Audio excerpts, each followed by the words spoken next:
The people have spoken. That's something I don't think I would take a chance on, in my opinion. 218 strikeouts for a guy who was his third year in the league now? That's a lot of strikeouts. And they're here to deliver. He wants to be on a competitor, period. Bringing you the facts. Jose Abreu's trash. Man, I fell for that hard. While keeping you up to date.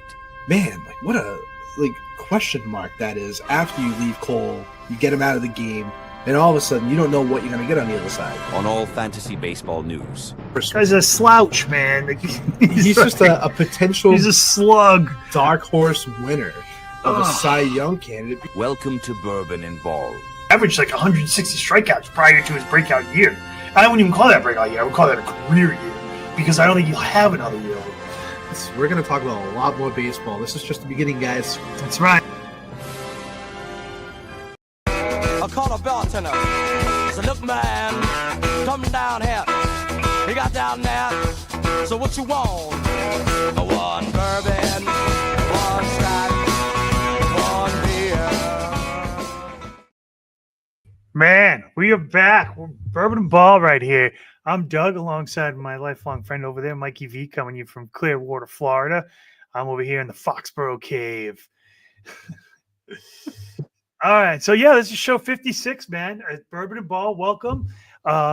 Obviously, Bourbon N Ball, well, why we call it that? Well, we love our bourbon, as you can see. I got mine out of the Bourbon N Ball bourbon glass tonight. Wow, man, it looks delicious over there. It is pretty good.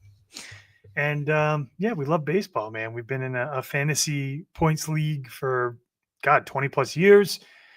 It's a head-to-head, points league. You set your lineup once a week and, you forget it. So we've been doing that for about 20 years, and it's been fun for sure, man. It's been crazy. It's been 20 years. 20 years? Who does anything for 20 years anyway nowadays? I know, seriously.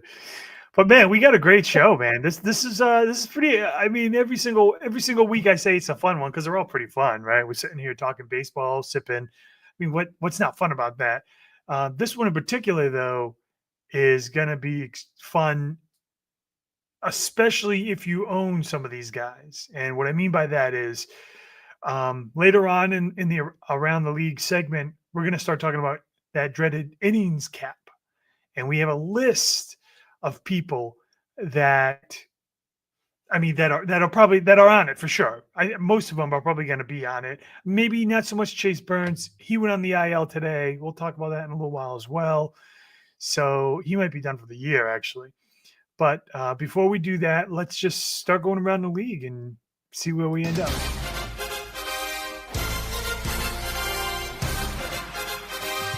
All right, Mike. So I know last week you mentioned Aaron Boone is probably on that hot seat, right, for the Yankees. And everything I've read online recently, Yankee fans have kind of scratched their heads with some of the things he's been doing, right? I mean, the guy's putting Devin Williams in almost back-to-back games, and it's the same result, right? It's a blown save loss. It's a loss, and for a team that, is aspiring to make the playoffs. Or, I mean, technically it's World Series or bust every year for the Yankees, right? And if they don't make that, then, Aaron Boone is probably on the hot seat. But some of the moves he's done this year are really questionable, Devin Williams in particular. So I found this amazing picture of the most infamous managerial blunders in history. Right? There's 10 of them. Do you want to take a stab? You know a couple of them. I know you do off the top of your head. You do. I got a couple. I got a few. I'm sure we're going to talk about Grady Little. That's close to home. That's going to be on there. Living in the Tampa area, it's hard not to mention Blake Snell and maybe potentially his early release back in 2020. It's kind of the forgotten World Series, but he got yanked early, and that was an analytics move. And that was questionable against the Dodgers. Man, I mean, Joe Torre, even though how great of a coach he was, he had some questionable calls. He was starting to bat A-Rod in that 8-hole during that ALDS when he was in that real bad slump. So, maybe those are a couple of guesses, but I'm kind of curious to see what you got on your list there. Mike, I got to tell you, you hit two of them, and full transparency, you've never seen the list. So the fact that actually this one on there, I'm surprised. It's not really a blunder. It's more of like a all season type thing. But let me show you the list, and we'll go through 1 through 10. And you might have to obviously, open up the screen a little bit. But number 1, Grady Little, the 2003 ALCS, leaving Pedro in. I'll never forget it. I remember watching it. But, Posada coming up, I'm saying, man, why is this guy still in there? Why is he in there? What does Posada do? He hits a tying 2-run single. I think Bernie Williams scores and somebody else. And really shakes your head on that one. Buck Showalter, they trade for Zach Britton in the 2016 World Series. And what do? He never used him. Never used him. You talked about Blake Snell in the 2020 World Series. They pulled him. You got that. This one, Dusty Baker. You know this.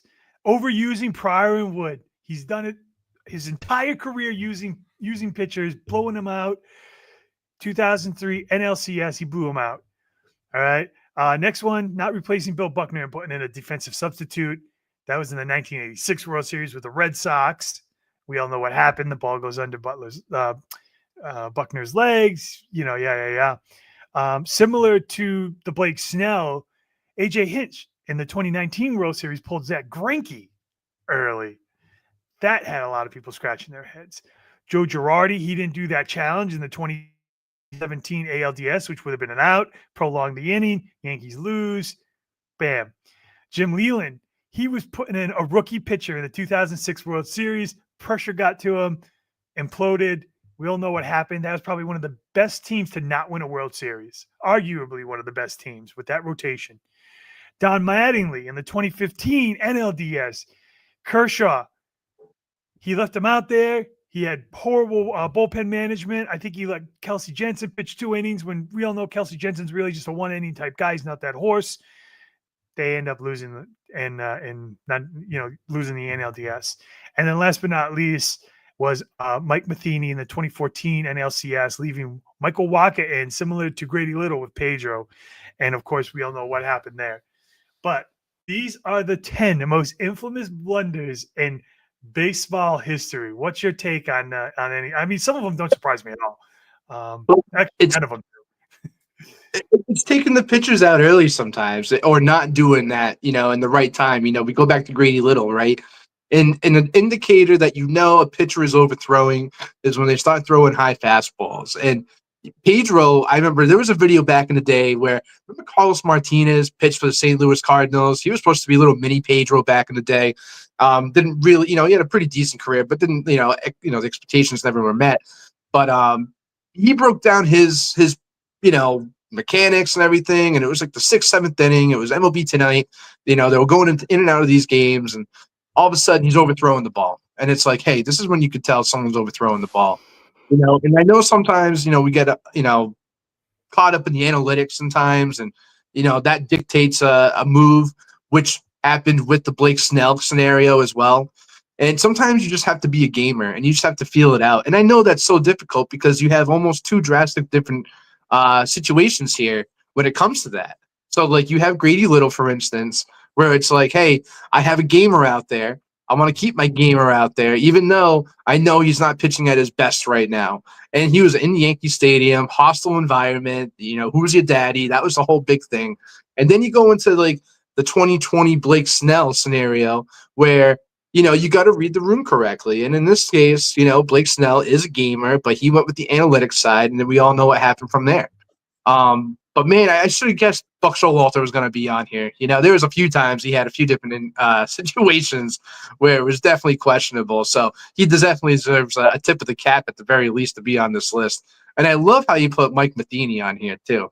Man, he was a hothead when he was managing the Cardinals at that point. Kind of had a short-term stint afterwards with the Royals, I believe.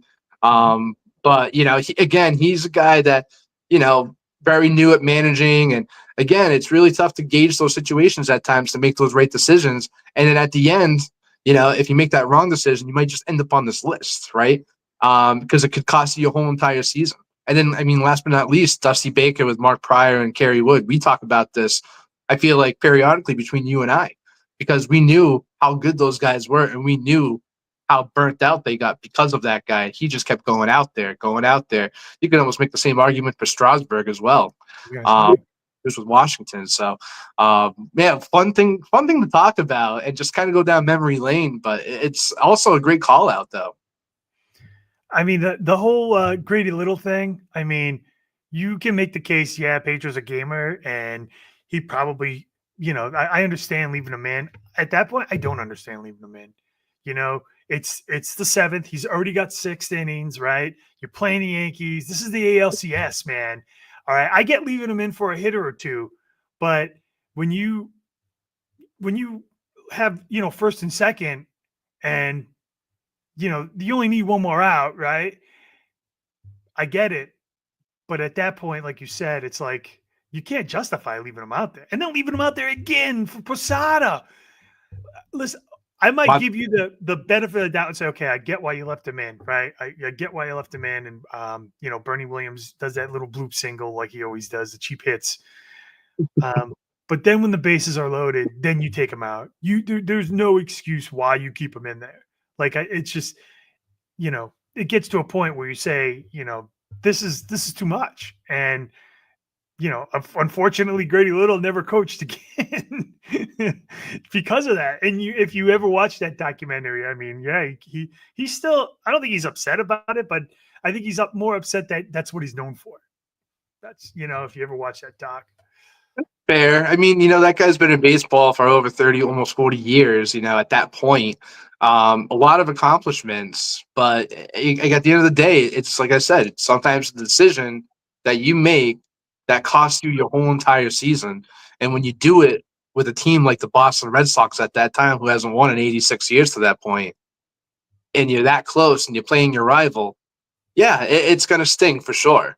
So, yeah, poor decision making. Yeah, we're going to still talk about it. I mean, what was that?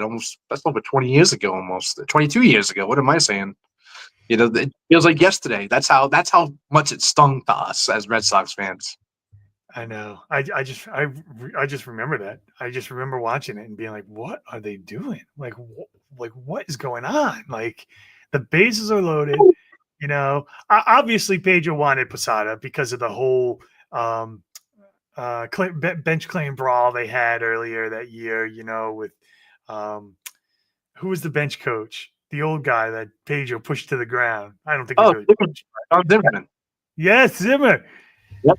And of course, Posada came to his aid, and they started getting into a fight. But so obviously, Posada wanted that hit just as much as Pedro wanted that out. But you're a coach, man. You're a coach for a reason. You got to pull the plug at some point, and that was tough to see. They had a good bullpen too. That's the thing as well. They had a very, very good baseball team up and down that lineup. Plus, they had a great bullpen. So, big mistakes, and we're still talking about it. I love it. Keep people sometimes still. It made me think about blunders because this Devin Williams thing, like he doesn't look right, and he keeps running him out there, and you're wondering why. You went from a 13 or 12 game lead to the East to now being in third place, up by a half a game to the Guardians. You're clinging on to dear life for the playoff spot with a month and a half left, and you're still running Devin Williams out there, who obviously has shown you there's nothing. He has nothing to give. I think at this point you kind of you play your games like you're in the playoffs. Like every game's a must win, and if the playoffs were tomorrow, Devin Williams wouldn't make the roster, and if he did, then Boone would really have some questions to answer. Yeah, I mean, you got to, again, just read the room correctly. And this guy, he's just not feeling it right now. And he needs, I don't know if it's an injury or whatever it is, it's a confidence thing. Remember the beginning of the year, they even changed the beard rule. And it was really specifically for him because he had the beard. And that was, it was a side story. And it was kind of like a tradition that was kind of overran and stuff for a while now at this point. But, they expected big things from this guy. They really were going to rely on this guy. And, I mean, with the right reasons, too. He was a fantastic pitcher. I think, what was it? He gave up 22 earned runs in, 2 years or something, and then all of a sudden, between this year, it was, 24 runs in, a few months? It was astronomical. But, yeah, it's disappointing. And then the Yankees, again, just going back to them as a general this year, they're a mess right now. They just can't put it together. They're in shambles. They got to make a move or something. They got to spark. You got some of these other teams calling up their younger guys just to kind of give them maybe a little different spark in that lineup. They got Spencer Jones down there that's playing pretty well. Goldie just got hurt. Why don't you just move Bellinger down to first base and then you call up a Spencer Jones? You got some youth in your lineup and maybe that'll change the clubhouse a little bit. But right now they're just morale's low. They know they're low. You got New York fans down their throats right now, as I feel like they should be. And like you said, the expectations World Series a bust. And right now they don't feel like a World Series team. Yeah, nicely said. All right, moving on. So on Tuesday, Angels shortstop Zach Neto turned a Shohei Ohtani liner into a triple play. Okay, there were no outs, runners on first and second with Ohtani up. I do have that clip. Well, let me put it up here right now. Amazing. Experience, at least for half the game. Full Shohei experience, at least for half the game. 2 balls, 2 strikes. Lined up the middle. Neto's got it. Steps on second. Throw to first. It's a triple play. Whoa! A pitcher's best friend. Shohei hits into a triple play to win the inning. And that face says it all, right? First. I hope he's okay. We'll talk about the Dodgers later on.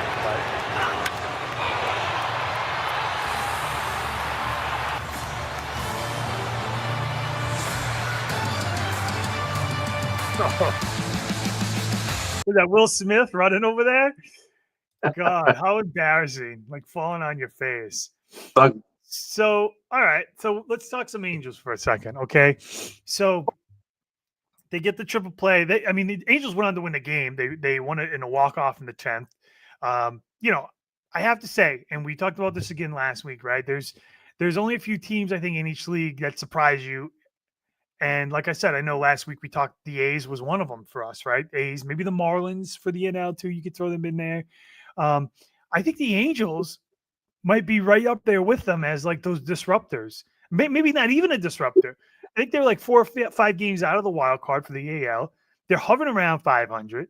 They swept the Dodgers. They took a series from the Yankees. I think they took 3 or 4. They took a series from the Red Sox. Listen, 5 games out of the wild card. What's the expectation here? I know what mine is. I know how I feel with the Angels. But what are you thinking?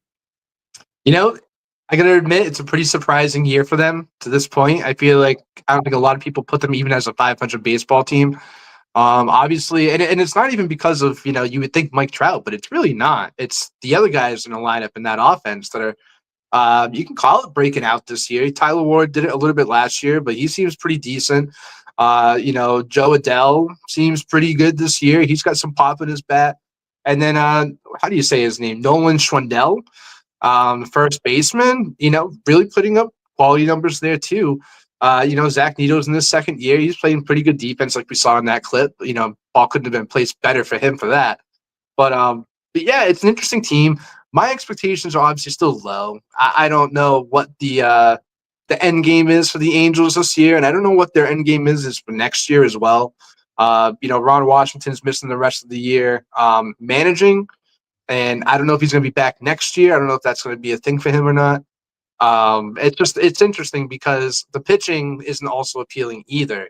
It's not like they have any guys that are, coming out pretty soon or, guys that they have in that rotation now that's just absolutely been slaying it. I feel like Suriano's had an above par year, compared to his years past. But other than that, it's kind of just like, I don't know. I don't know what next year is going to bring with them. And, I'll kick the question to you, Doug. Do you think the Angels are a destination place for players to go and wanting to play for an Angels team? It's a very lax environment there. But if they're at this point where they're a 500 team, the expectation next year would be to be a little bit better and then maybe make a chase in that wild card.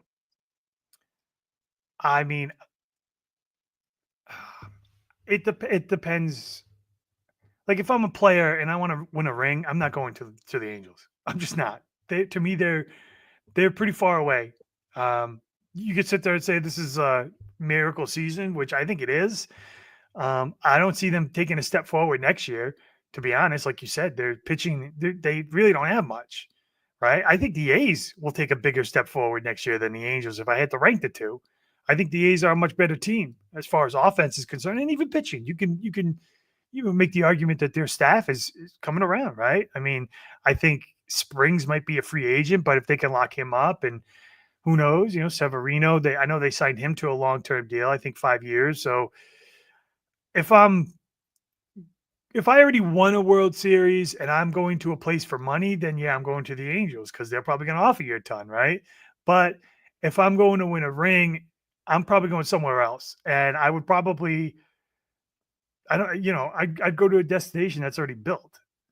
But like I said, on the flip side of that, I wouldn't. I think the A's are better. I think the A's are a better team. The Angels, just so many holes. They're just. I mean, everything's clicking for them this year.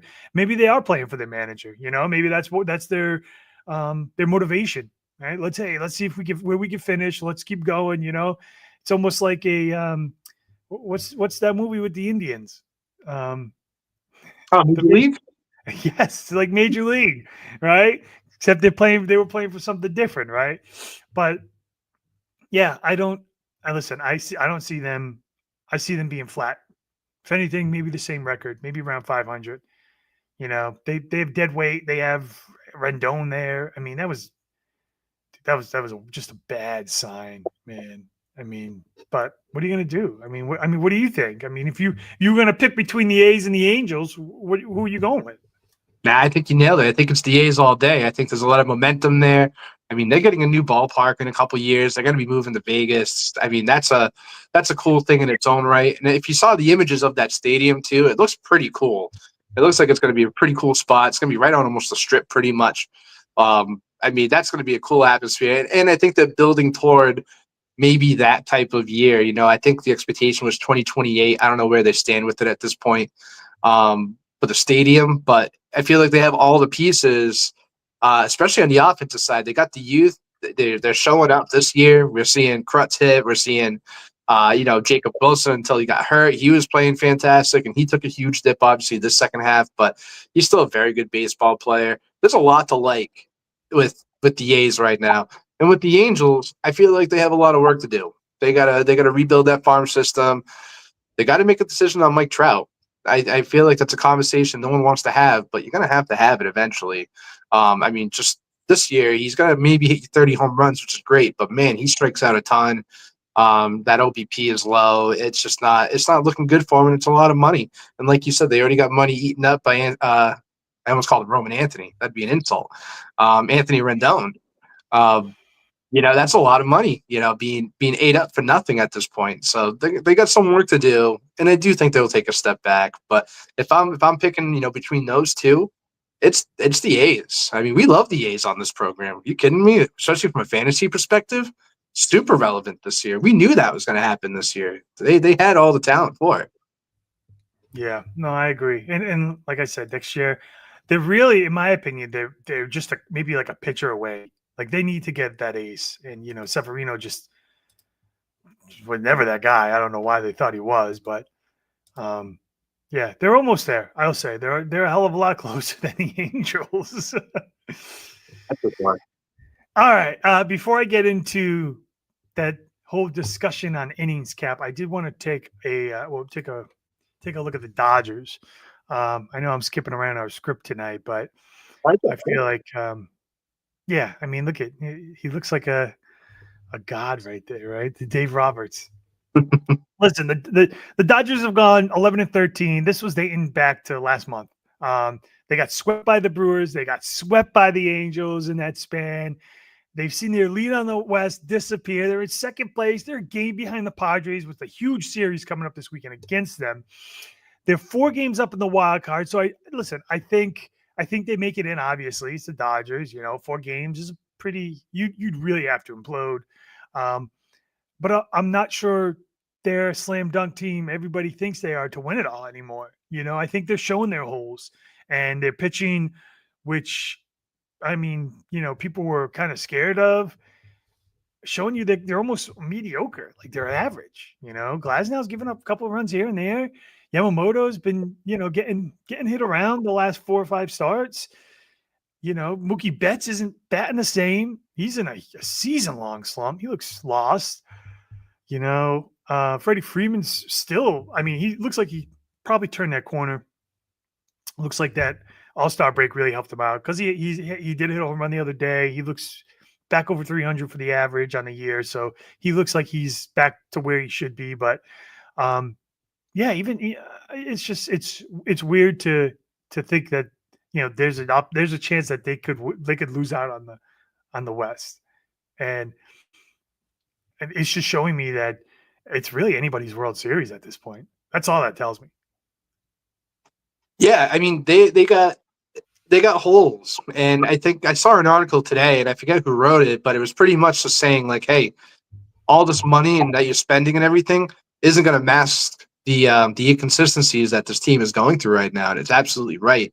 And that's exactly what it is too, is the inconsistent play from your star players as well. I mean, like you said, Mookie Betts just having a year-long slump. It just hasn't been the same guy that we saw last year. Just crushing the ball, contact hitter, just having a Mookie type season. This year, took a step back. We knew Freddie had a bad first half this year, but really doesn't explain, what they're going through as a team in the second half so far to this point. I'm looking at the standings right now. They're +4 up in the wild card right now, and it looks like they got a pretty good lead on that right now, which is great.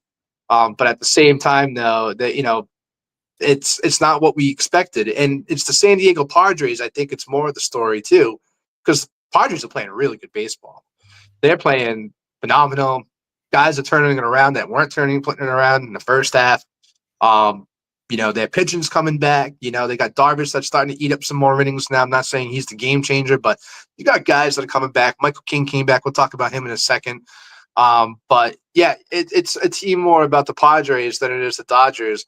Dodgers are going to be there. They just got to perform when they need to perform in the playoffs. No doubt they'll be there.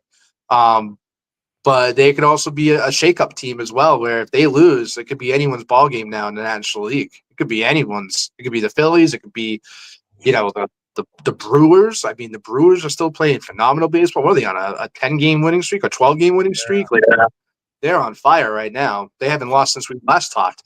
I mean, got to give them the tip of the cap there. And they're just hitting all the right buttons at the right times. But it's the Dodgers, and luckily for them, it's only, mid-ish August. I would put up the flags if it was like mid-September. We're about to go into that playoff season. But right now, they got time. They got some kinks to work out. Ohtani looks like he's building up his pitch count. Looking pretty good behind the mound, to be honest. Obviously got a little shaken up with the Angels this week, as everyone else did. But, I think they'll be fine long-term. And I expect them to be there at least in the NLCS. I'm just not underestimating some of these other teams that are very good and have just as good as rotations, in a 3, 5, 7-game set as the Dodgers do to this point. So, yeah, I think they're very talented. Dave Roberts, I think he's going to put his manager hat on a little bit more moving forward. He was a little critical of Ohtani, trying to steal third base, got caught. You never hear really, Dave Roberts talk ill of Ohtani until maybe about last week. But I think it's the right call out, and that's what a manager's supposed to do. So, I'm not too worried, but right now they're just stumbling, not playing good. No, and this whole housing thing in Hawaii isn't man. I saw a hilarious picture of someone photoshopped a mustache on Shohei, and he was in like a casino placing a bet on the Tigers or something. It was pretty funny. A new nickname. Crazy. So, let's go into there it is. So, okay. There's a month and a half left in the season, like we talked about. It's time to talk innings limitations for a ton of these starting pitchers. This means you'll probably see pitchers get skipped, maybe pulled, even shut down at some point, depending if the team is in it or they're not. Okay. Whatever route the manager goes is going to affect you and your team in fantasy baseball specifically. So do you really want to risk starting somebody, or do you want to play it safe? That's the real question you could ask yourself. Okay, I can tell you times that I remember in our older CBS leagues before we moved to ESPN, I would start a pitcher and it would be in the championship round, and they'd skip his start either because they already clinched or they weren't in it, and I lost that start. Or who what maybe a couple of years ago, who was it that I think Rob had somebody going in the playoffs and he only went like 4 innings because Yeah. they were making it. Do you remember Blake who that was? Blake Snell was one of them at one point. Right. Yep. Yeah, I think he only pitched like 2 innings or something, or 3 innings, and they just pulled him right away. And it was for no reason. It was just like, oh, we're just going to limit him.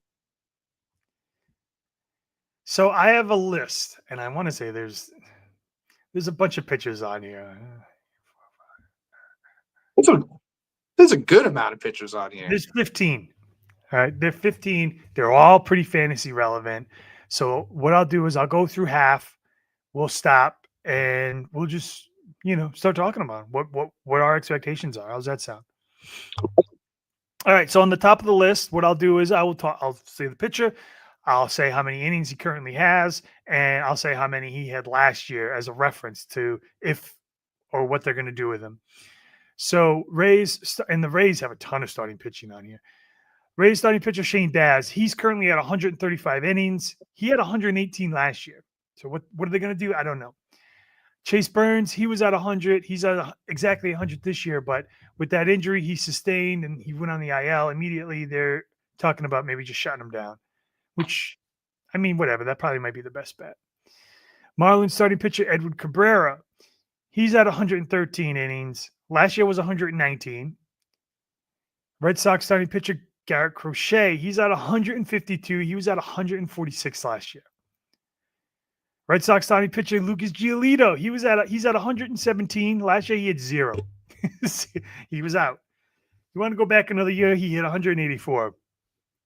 But I think going back 2 years is kind of irrelevant. You know what I mean? Mm-hmm. Mets starting pitcher Clay Holmes, he's currently at 126 innings. He went 63. He already doubled his workload. Exactly doubled. And you could probably see that because he is not as sharp as he was when he started. Philly starting pitcher Jesus Luzardo, he's at 139 innings. Last year, 72. And again, similar to, I would say, Clay Holmes, is you can see that, like, just tiredness because he's been getting rocked a lot lately. And then I'll stop. Brewers starting pitcher, relief pitcher Jacob Mirozowski. He's at 96 innings. He went 97 last year. He's pitching tonight. He's back. He gave up a lot of runs. Scores 8-8. Brewers ended up coming back and scoring 6 runs. So, but yeah, that's half the list right there. And I can tell you, out of all those people, the one that I would say probably the Red Sox staff is the one that to me sticks out the most because they're in it. They're in the thick of it. And they're 2 pitchers, like Crochet and Giolito. You could make the case for the Mets with Clay Holmes, but we all knew Clay Holmes was going to be capped at some point. I mean, they knew that when they signed him, so that shouldn't be a surprise. But I would say out of that first half, those 2 guys kind of stand out to me. That's a tough loss if they ended up something happens with those 2 when they cut them, or I don't think they'll shut them down, but you could see a huge reduction I could see coming in the future, especially if they clinch or maybe in the last couple of weeks during the playoffs, maybe your championship round, they start skipping some of these guys. I think it's that. And then also, even if they do let them go further in the season, what's that quality going to look like? Clay Holmes, he's transitioning from that reliever spot into that starting pitcher spot. And now it's catching up with them. It's catching up with the innings, the tiredness, every 5 days I have to go out there. I try to pitch 5, 6, 7 innings. He hasn't done that really since the second half even started. He's been struggling pretty hard. And then last year we had Garrett Crochet. His scenario was unique because he was such a big trade prospect. He had a chip. The White Sox weren't going to do anything. They needed ammo and prospects, and they knew they were going to trade him in the offseason after the trade deadline passed. So they really limited him in that second half to make sure he didn't, hurt himself or anything like that. But regardless, he didn't pitch that much into that second half. So I expect him to continue going. except now that he's going to be kind of going into uncharted territories. Now it's what is he going to do for you, really, for the rest of the year? So far, it's been great. He's been really good. I'm not trying to knock him whatsoever. There's nothing to knock him about to this point. He's a Cy Young candidate guy. There's nothing, no doubt. But now, he again, uncharted territory. And there's going to be a couple other guys on this list that are going to be in the same exact boat, that are pitching really well. They're going to be pitching down the stretch. And especially with these wild card spots being so close as to what they are right now, they're going to still throw these guys. But now it's what the expectation is when you put them out there. So I'm not saying Garrett Crochet is going to give up 5-6 runs like a Clay Holmes has been since the second half, but he might be only throwing 5 innings. He might only throw maybe 80 or so pitches because they do want them down the stretch to make sure that they're going to be there, especially for the playoffs. A guy that's not on this list probably is, Max Scherzer, right? And we saw it this week. He had 7 innings, but he only had 78 pitches. So teams are already starting to limit this pitch count.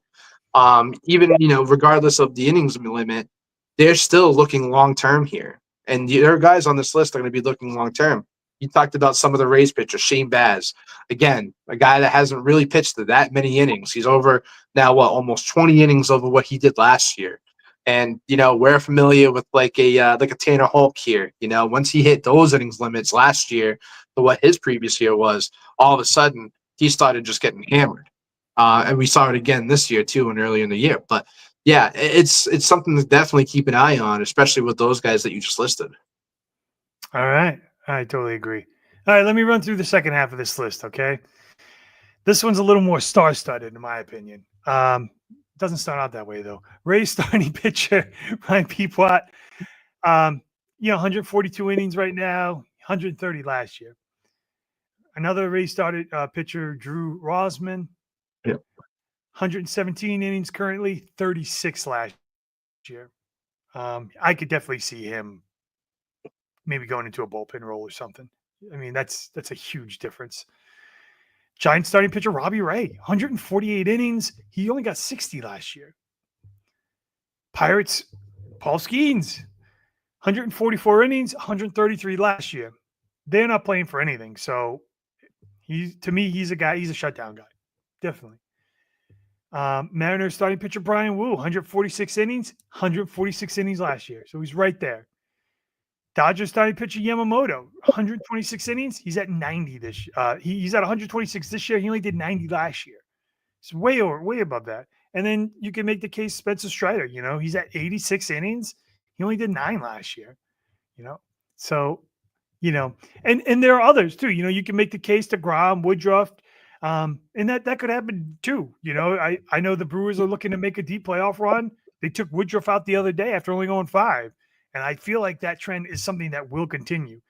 Texas, to me, on the other hand, they need to win games. And DeGrom is probably their best hope. So I don't see them skipping him. Maybe limiting. Maybe if you're up, 6-1, you pull him after 5. I can understand that. He's going to need the rest. But I don't see him being one of the guys that they would probably do that. But a lot of the guys on here, I wouldn't surprise me. You look at some of these names and you look at their last, 4 or 5 starts, and you can realize that, wow, there's a big difference from where they were a month and a half ago to what they're doing these last 4 weeks, night and day. And, Brian Wu hasn't hit that yet, but he has had some clunkers the last couple starts. I know he won his last start, but you look prior to that, a couple clunkers. Yamamoto, he's had a couple really bad starts his last 3. And Spencer Strider, we're going to talk about him later. He got rocked the other night. So, it comes a point where you kind of talk player management, and it's got to be interesting to see what they do with some of these guys. There's a lot of different things in play when you make that decision, and it's going to be interesting to see who gets what, how they get, how that cap or that limit's going to be addressed is going to be very interesting for sure to watch. Absolutely. You talked about Yamamoto there, and, I think what you're going to see down the stretch too is how to limit these innings is going to go to a 6-man rotation.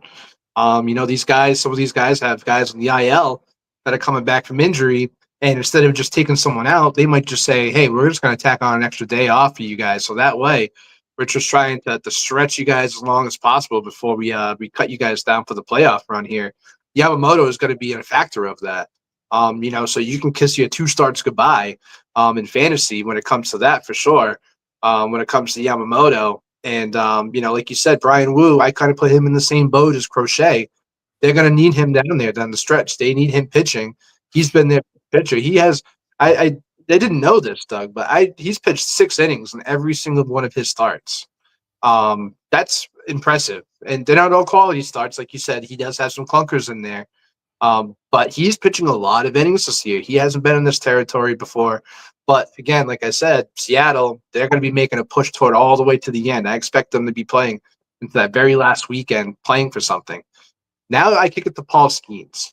This is where I might disagree with you a little on this, right? Because I know Vegas right now has Paul Skeens winning the Cy Young in the National League right now. He is the favorite to win. And I'm sure there's some incentive to him of winning that financially.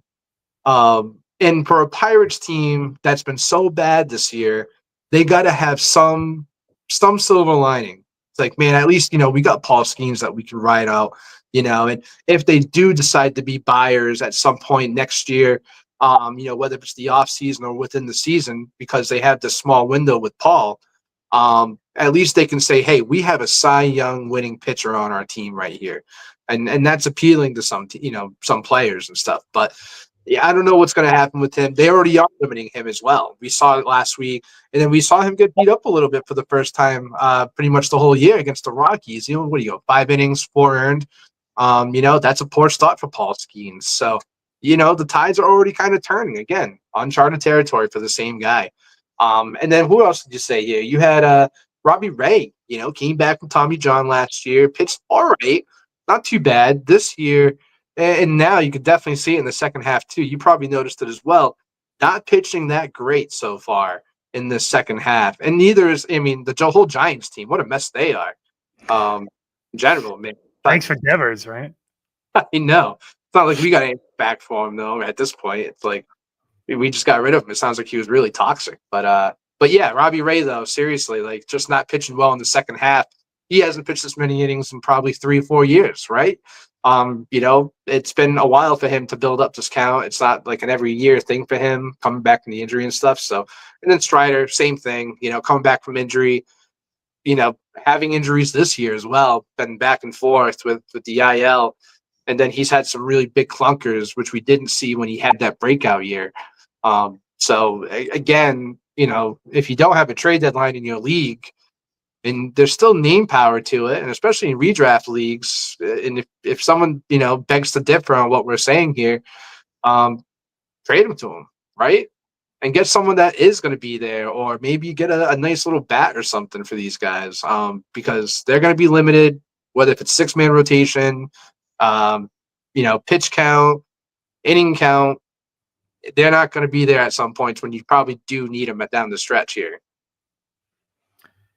Yeah, I think my only thing with Paul Skeens is you don't want to fall into that Dusty Baker category of running him out there. He's got 144 innings. You figure probably around 175 is when you got 175.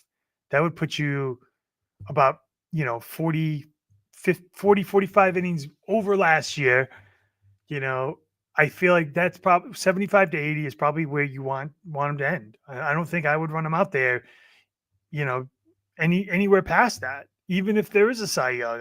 At one point, and I know teams have done this in the past where if players have missed out on bonuses, sometimes the teams will just give it to them just because, hey, listen, you went out there, you gave it your all, you probably should have won it, but we didn't want you to play. And sometimes they'll sit down with a player and they'll say that. They'll say, hey, listen, you get to 175 innings, and if you're runner up, we'll still give it to you, which could be a possibility. I just don't, I just wouldn't understand when you have nothing to play for to put him out there and try to win a Cy Young. To me, some things just trump an award, maybe next year, now you're talking, this is when you take the training wheels off and you just say, hey, listen, go as deep as you want, buddy. which is probably going to be maybe around 200. Maybe he does hit 200 next year. But I think for this year, you still got to keep those training wheels on, even if there's an award in it for him.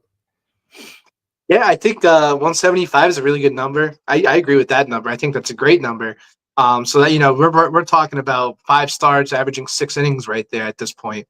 We got about 6 weeks left of full regular season baseball to go. So that kind of lines them up for maybe 7 or 8 another starts or so. So I think it's a great target though. 175, 180, like that's probably what they're also thinking as well. Yeah.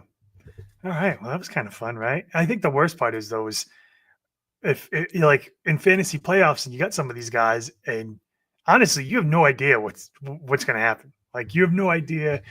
And when you start your fantasy playoffs, if they're going to pitch, if they're going to get like that's why I'm like, I don't know if I would take the chance on some of them. I don't know. Do I bench a Paul Skeens in the championship week, knowing he might get skipped or only go 3 innings? I mean, what do you do? It's tough to bench a guy like Paul Skeens. And, I mentioned, Blake Snell last year. I had him in a lineup. I expected, same old, 6 innings, 7 innings, hopefully maybe double-digit Ks. He's a stud. But then all of a sudden they're like, nah, we're just going to put him 2 innings. And that's just going to be it. And that's what we're going to do. And, man, I really needed him because I was put for a playoff spot. And I don't want to say it cost me. There's other elements to that season as well. But it didn't help. And it was frustrating. And you expected more. Last week, I was not in our league, Doug, but in another league, I had Yamamoto. And I had him in my rotation. And my second half in this league has not been good. In this league, I've lost like 4 or 5 in a row. It's been bad. And I lost by about 15 points. And Yamamoto didn't even pitch that week. And it was because of that 6-man rotation. And for whatever reason it was, he just didn't pitch. So he ended up pitching Monday, the week after. And if Yamamoto pitched decent, and especially that league, in a pitcher-heavy league, I would have probably gotten more than 15 points, and I probably would have won that week. But now I'm hanging on to a playoff spot by 1 game, and I really could have used that win. So I can already say, it's already happening at this point. So, like I said, look out for those 6-man rotations. We're going to talk about another team that's going to a 6-man rotation in a second. It's definitely something to monitor. But see, we talked about that. That goes all the way back to drafts when, at the beginning of the year when we did our shows. Hey, listen, if you're going to be drafting one of these guys, I wouldn't draft more than 1 because, who knows? They might not even pitch that week. It all depends. And lo and behold, he didn't pitch last week.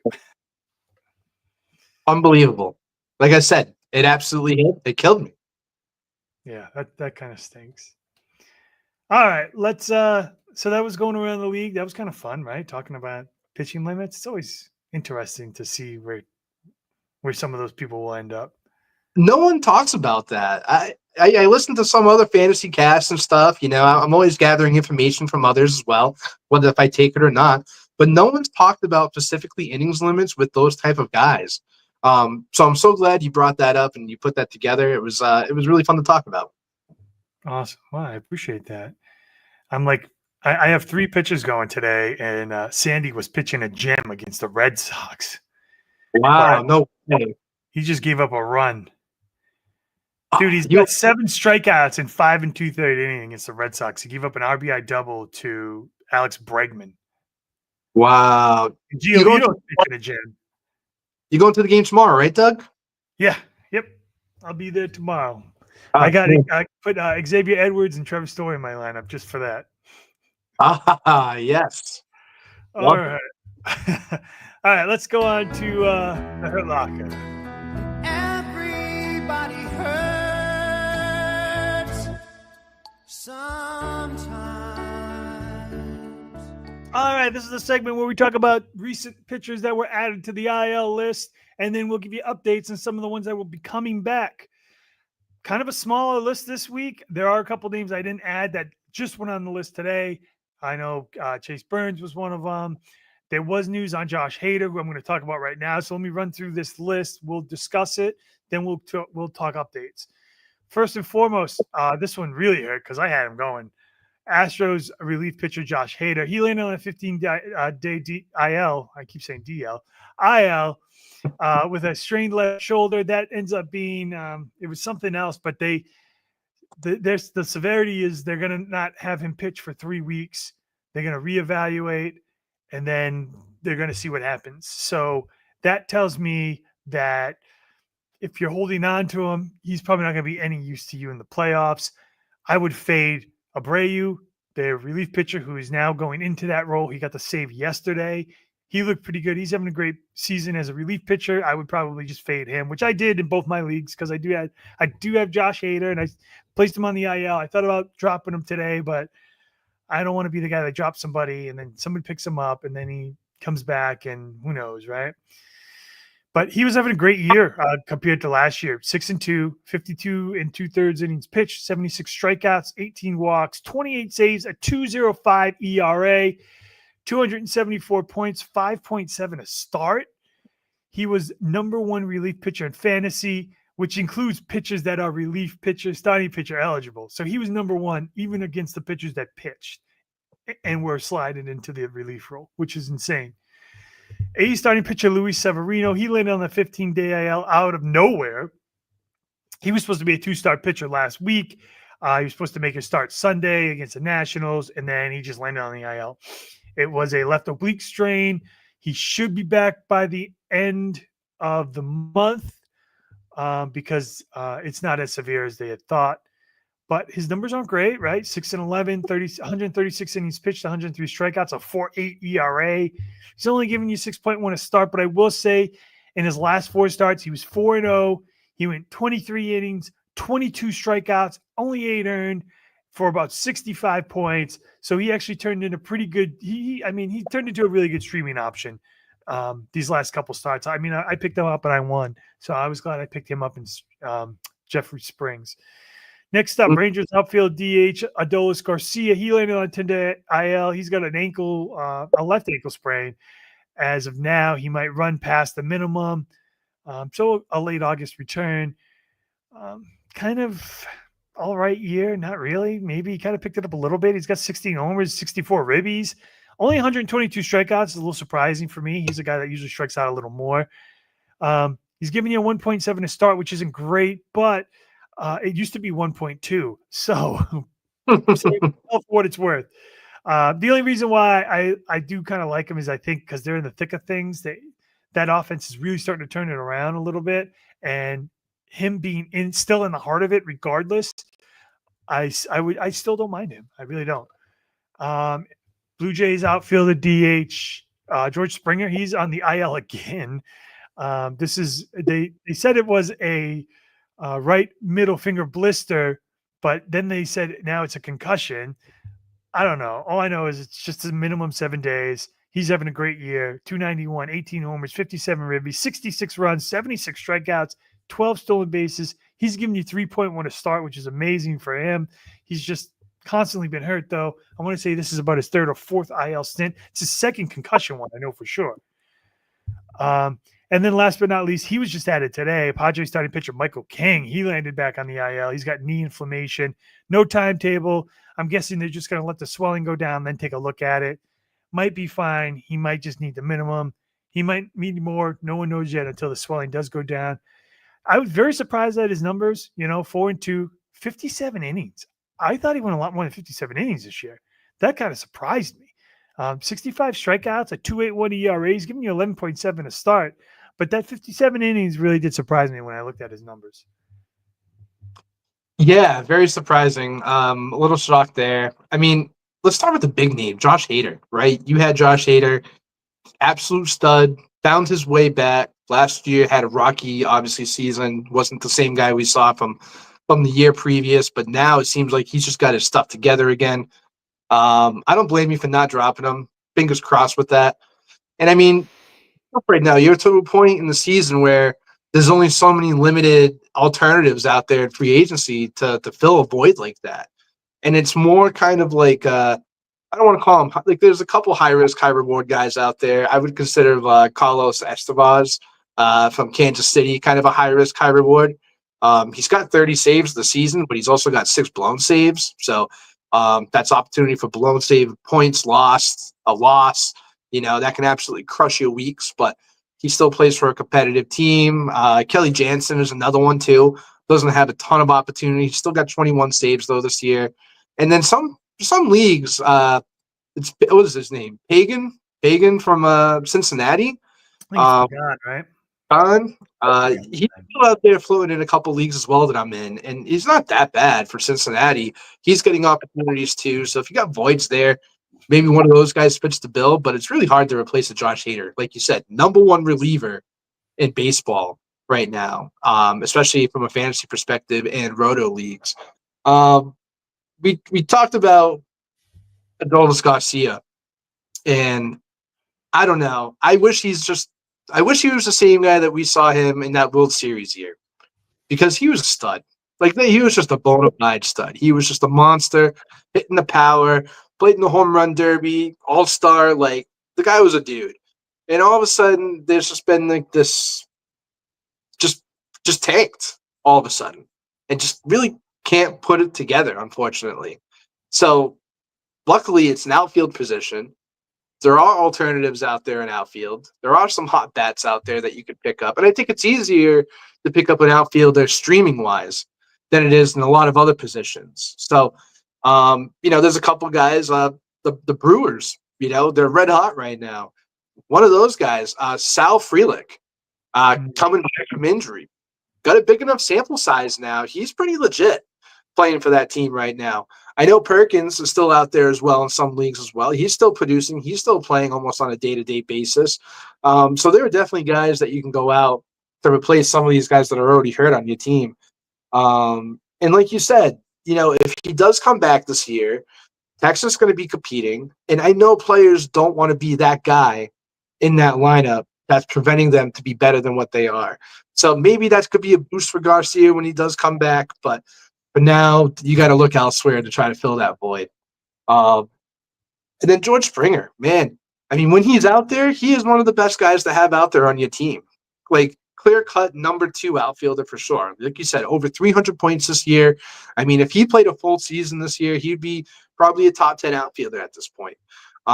He's very close already, as many games he hasn't played. He kind of reminds me of like the Byron Buxton. When he's out there, he's producing. He's giving you a lot of fantasy points, over 3 fantasy points per game. So again, kind of a tough void to fill there. But again, there's a lot of options out there that you can fill in for short term. Like you said, Doug, hopefully he's back with a minimum 7 days. And then Michael King. I mean, I love Michael King. I don't know about you, Doug. We watched Michael King. He's got some nasty stuff. When he's out there, he could be one of the best pitchers out there. And it was surprising because he is in his contract year. He is going to be playing for another team probably. I don't think San Diego is going to bring him back. I think they're going to have to pay him handsomely for him to come back. So he's going to be an option for other teams to be out there. But again, with all these injuries, he could be a steal for all we know because of this. So they also need him down the stretch. I mean, like we said, San Diego's playing really good baseball right now. So, for fantasy wise, like we always say, hopefully you have depth. We always need depth. Doug, you got Trevor Rogers, right? Trevor Rogers has been very, very good for Baltimore so far. Kind of an easy plug and play guy. Same thing with like Zach Little. Same thing. Kind of produces pretty good baseball. Sometimes gets hit around a little bit, but ultimately this year has been a very good surprise, and that's why he was a target for Cincinnati to be traded to Cincinnati from Tampa Bay. But some of these guys can fill the void, for these short-term injuries. So, yeah, it sucks. Luckily, this list isn't as heavy as it used to be. We've had worse lists prior week. I had to take a couple breaks on some of them. Well, on the flip side of that, there are some updates. So if you are holding people expecting them to come back, help you out in that playoff push, well, help might be on the way. So let me run down this list real quick. Astros outfield DH Yordan Alvarez could progress to taking live batting practice swings this weekend If all goes well, he'll do a rehab stint, and they're still saying he's like 2 weeks away. I feel like every week it's 2 weeks. I mean, just the injury itself is the most bizarre thing ever. I don't know. I'm so torn with that. Starting pitcher Luis Garcia, he made his 7th minor league start. I don't know how many he need to make before getting a call. He made his 7th on Wednesday. He gave up a run, 6 hits, a walk. He struck out 6 in 4 2/3. So I'm still not sure why they don't call him up. I'm thinking that might have been his last start. So hopefully he's activated next week if you're holding on to him. Braves starting pitcher Chris Sale, he made his first rehab appearance Tuesday. He went 2 innings. He threw 40 pitches. He gave up a run. He had 2 strikeouts. He's probably has about 2 or 3 more starts. And since they're not really in the thick of it, there's really no rush to call him up. So I'm sure he'll get his 2 or 3 starts in before they do make that call. So late August would probably be a return for him. Phillies starting pitcher Aaron Nola, he went 5 2/3. He struck out 11 on 84 pitches. This was his last rehab start. He'll probably they're saying he probably will make one more and then call him up the week of the 24th. So in about 10 days. I'm surprised they're gonna even give another one. I mean, he's at 84 pitches, so I figure why not just call him up now? But it is what it is. It's also reported that when they do call him up, they're gonna run a 6-man rotation. So it's gonna look like Ranger Suarez, Wheeler, Sanchez, Luzardo, Tejon Walker is still gonna stay in that rotation, and then the 6th man will be Aaron Nola, which is kind of weird, but. Brewers outfield Jackson Chorio, he's hoping to begin a rehab assignment in about a week, which would put him on pace for the end of the month, about the 25th, 26th of August return. Blue Jays starting pitcher Shane Bieber will make his next rehab start today. He has a target of 80 to 85 pitches. If all goes well, he could be called up the following week for a return. And then last but not least, Mariners starting pitcher Bryce Miller threw 5 2/3 innings. He allowed 2 runs, struck out 4, 76 pitches. The club's thinking this will be his final rehab start, so he should be activated next week if his elbow responds positively, which is kind of weird because he went 76 pitches. They're calling him up. Nola went 84, and they want to give him another one. That's weird. That's definitely weird. Yeah, that's kind of frustrating too. Let's start from the top. Let's start with Jordan Alvarez. Doug, I'm out. I'm out on Jordan Alvarez. I'm totally out. And honestly, I think the Astros doctors over there, they need to be investigated. Again, 2nd year in a row where we had this wacky injury. Same thing with Kyle Tucker last year. Oh, yeah, he's going to be back. He's going to be back. And all of a sudden, he didn't come back until September almost. I mean, it was weird. And it's the 2nd year in a row where you have an injury that's almost exactly the same, where, hey, here's the timeline. We're a couple weeks away from this or a couple weeks away from that. And I feel like it's been, 3 months? It's just been hot and cold with the guys. So this year, I'm just out on Jordan Alvarez. Maybe next year I would take a flyer on him. Obviously, I'm not going to draft him where he was drafted this year. But for sure, this year, I'm just steering clear because it just sounds like bad news to me. Even when he does come back, who knows what you're going to get from him. He wasn't like he was producing when he was even playing at this point this year. So, if you think he's going to do good, you can get him at probably a great value at this point if you still have open trades in your leagues. Chris Sale, same thing. It's like Chris Sale, he's going to come back. They're not going to work him like a crazy workhorse. I'm again like I traded him in a league right before it happened. I'm still very proud of that trade, to be honest with you. And I also traded Devers in that deal too, and I got crucified for it. And it's just I just wanted to let those guys know that I made in that trade kick rocks because I was right. Just because it was so heated. They got so mad at that trade and they criticized me and this and that. And it's like it just worked out in my favor. What do they say now? They don't say anything. That's the best part. The silence is saying everything. That's the best part. But yeah, Chris Sale, again, he's going to come back. He's going to pitch. He's going to get his innings in. But the expectation, I wouldn't put it at the same as when he was walking into this year as the former Cy Young. He's still going to get 5-6 innings. He's going to try to get those wins. But again, Braves suck. So if you're in roto leagues, it's going to be tougher to get those wins on a cruddy Braves team, unfortunately. Just having a really, really bad year altogether. And then we'll keep it in the NL West with Aaron Nola. Great to see him 11 Ks, 5 2/3. Like that's the man we want to see. But again, kind of like Yamamoto, you got to keep an eye on him on when his rotation is. You're not going to get those 2 starts anymore from him because they're going into that 6-man rotation. So it's great to see him come back. But from a fantasy perspective, it's just disappointing to hear that they're going to go to that 6-man rotation because, again, this is going to kind of limit him from having those 2 starts down the stretch. But still a quality pitcher, a guy that you're going to plug and play probably. I've learned my lesson with Yamamoto. So if I'm looking at a rotation and when they're starting, I'm more comfortable now. Just because my mistake, he has to be starting like Tuesday, Wednesday, Thursday, or Friday. If he's on either end of it and then there's a rain out or something like that, and all of a sudden you lose a pitcher, I'm in trouble. So I don't know. I don't know if it's a good strategy or not, Doug, but that's where I'm at with it right now because, again, I got burned on it before. And, man, I'm going to leave it with this, too. I know we could talk about Jackson Cherio. He's going to be coming back soon. He's a plug-and-play guy. Shane Bieber, let's go. Let's get Shane Bieber back in the major leagues. Let's get him in a pennant race. I mean, this is the same feeling that I felt when Toronto really made that push in the mid-2010s there when they traded for David Price. There was such an atmosphere during those playoff games where it was electric in Toronto. And I feel like it's almost feeling like that. They're controlling the AL East. They have a clear path to a playoff spot if they keep it up. And you're going to have one of the better pitchers out there in Shane Bieber. And he's got his pitch count up, and he's looking fantastic in these rehab starts. So I do have a high expectation for him. I was a guy that stashed him in a couple leagues. I can't wait for him to come back. So great to see him on this list to say, he's one more start maybe, if not coming back this weekend or early next week, right into that rotation. That's pretty cool to me. Yeah. No, I agree. And I will say, as far as currently, the Rangers pulled DeGrom. He went 5 innings, but he only had 80 pitches and he had 5 strikeouts. Didn't give up a run. They were up 3-0, and they pulled him. So that innings cap, man, that innings cap is real. I guess you could put him on the list then. He's in line for the win, so that's the nice thing, right? 80 pitches. I think that's a secret number this year with those guys. We saw it with Max. Now you're seeing it with DeGrom. That can be a common theme. I think skiing's the same thing too. 80 pitches could be a thing. Totally agree. All right, let's take a quick break.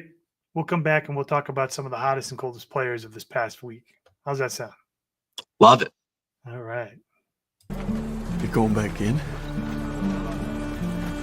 There's still men out there. God damn.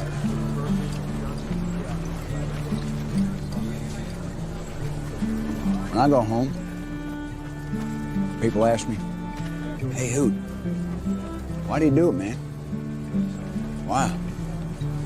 Just some kind of war junkie?" I won't say a goddamn word. Why? They won't understand. They won't understand why we do it. They won't understand it's about the men next to you. And that's it. That's all it is. Find us on the web at mbradio.us. I want to make it clear that the views expressed by our hosts are not considered the official stance of MBR Views. Remember, this is all about having fun and enjoying the ride.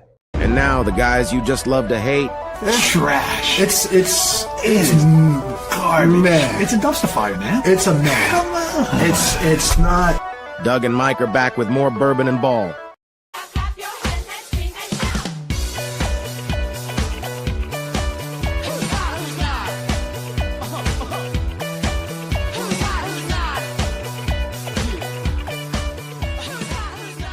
What an intro. All right.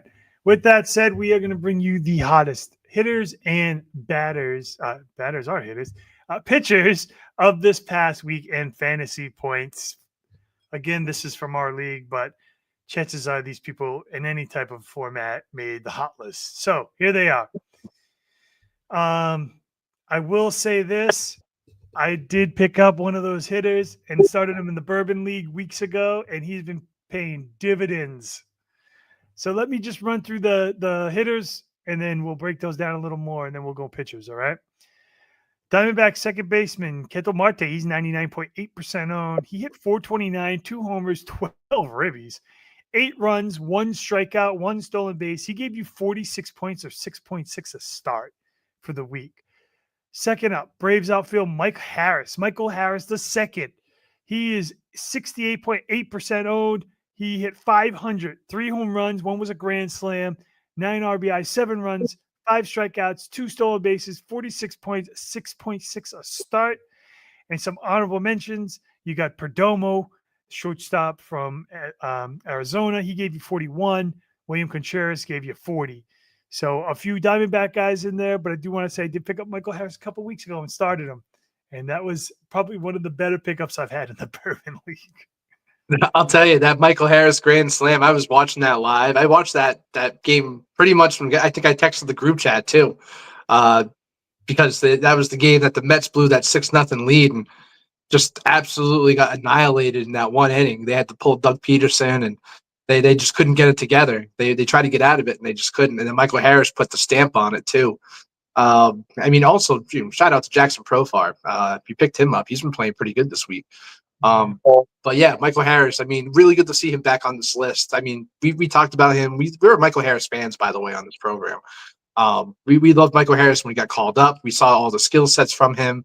And it seems like, again, it's just the Braves thing too, just not really putting it together ever since that rookie campaign. So it's been hot and cold with him, but maybe he's turning a corner here, really starting to put it together. And then Ketel Marte, I mean, the guy's a stud. That's a dude. You know, I'm going to have a dude category at the end of the year. He's going to be on top of that list. It's going to be a dude. It's going to be, you know what I'm going to do, Doug? I'm going to put together a dude lineup. You know, catcher, first base, and they're all just dudes. The guys that just show up for you when you need them to show up. Ketel Marte is a dude. He shows up almost every single week for you. Best second baseman, hands down in the league. No surprises there. And then, like you said, you had a couple shout-outs there, honorable mentions. Your boy at shortstop playing for Arizona, absolute stud this year. Probably one of the better pickups, late draft. Top five of any position. Fantasy. It's probably arguably the best draft pick / free agent pickup that anyone's had this year to this point. No one had that on their bucket list this year going into the season, and he continues to do it. So there's no flash in the pan or anything like that. He's consistent. He's a staple. He's a staple in your lineup, and he should be a staple in everyone's lineup. And then who was the last guy you had on here? You had William Contreras. I mean, man, you know how we feel about catchers on this program. It's hit or miss with these guys sometimes. And this is a guy that you overpaid for this year, not producing. Good to see him on the list. I wish I saw him more on the list this year. But, hey, we'll take what we can get. We know that Brewers team is hot, so we at least should deserve a shout-out to that Brewers team and at least a player to it. And I do got to say, Adam just joined us in the chat over there. Monster. He might be a long term in our fantasy league. 18-1, I believe. It's crazy.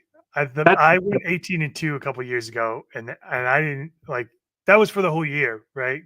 Because I don't know why it wasn't longer, but I went 18-2, and I still didn't win. That one loss was in the championship. And I mean, Adam, he's still winning this week too. He's up by 100. He's going to get another win. Clinched the first seed. You know, he clinched that first seed pretty early on. Absolutely just crushing it. Dude, well, I think he's going to run into a wall next week because he's playing me. He's playing you. The two division leaders are playing each other, and then the following week the playoffs start. You know, not for nothing. I am second in points in that league as well. I've been on a pretty good streak on that. And I also got second most points against as well. So I've been up against it trying to compete, but you know, I think we talked about it this week. Both you and I are in the playoffs, so you know we got to defend our post going into the postseason here, and I'm looking forward to it. It's been a really fun year. I know I've been pretty quiet in the chats and stuff, but I've been paying attention pretty hardcore, in all these leagues. So it's just, it's fun, man. It really is just a fun time and just to do this. And especially like we did draft too, just to meet new people and get new people involved in it. And It's a good commodity. It's really nice. I do got to say though, Adam did luck out with that whoever he played a couple weeks ago, because that was tough because he didn't the guy he played didn't set his lineup. He obviously just stopped caring, uh, and Adam ended up squeaking it out. But something tells me if that person actually set their lineup, Adam probably would have lost. But it's a win, right? 2. He would have been 17-2. Oh, shuck. I know. Crazy. It's still an impressive. It's crazy. It's impressive. What can you say? Yeah. Oh, the playoffs are a different story though. We'll see what happens, man. You got to keep it going. That's the tough part. 2 weeks away. 2 weeks away in that league. Oh, I know. And there's no bye for division winners don't get a bye. You go straight in. There's no break. So it's going to be interesting to see the top six teams make it. I mean, I think there's only a spot left for like 2 other teams. I think so. Yeah, I believe so. Let me see. I got the standings here right in front of me. I'm going to pull it up real quick. I know Adam's got that the first he clinched up. I know you and I got a spot. Yeah, we got 2 more spots, and it looks like it's really down to it's. I'll tell you what, everyone's right in it. It's not like it's anyone's totally out of it here.